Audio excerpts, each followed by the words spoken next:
جاده ها برای رفت آمد موترهاست یا کراچی ها. وضعیت روزانه جاده های کابل.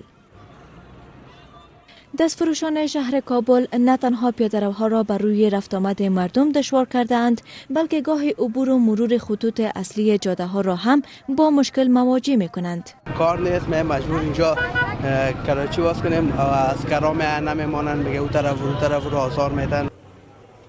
نبود محل مناسب برای کراچی ها و دستفروشان از دلایل است که باعث شده دستفروشان وارد پیاده‌روها و جاده ها شوند و متاع خود را بفروشند، چیزی که باعث راهبندی و ازدحام ترافیکی می شود. این منطقه کوته سنگی کابل است.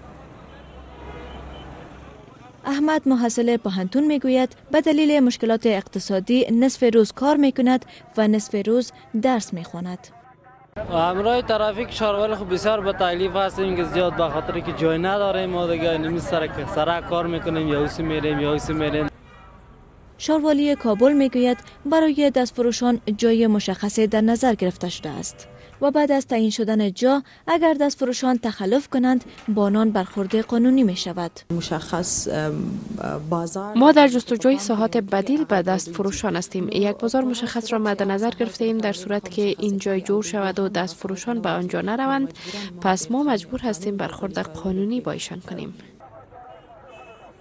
بیکاری و فقر باعث شده که دستفروشان و فروشندگان دوره‌گرد به جاده ها بریزند و باعث ازدحام شوند.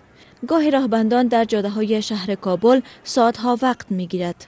بر اساس معلومات اداره ملی احصایه و معلومات، شهر کابل برای 1 میلیون نفر برنامه‌ریزی شده است. اما بنابر بیشتر شدن ناامنی‌ها و بیکاری در شماری از ولایت‌های افغانستان، اکنون در این شهر نزدیک به 6 میلیون تن زندگی می کنند.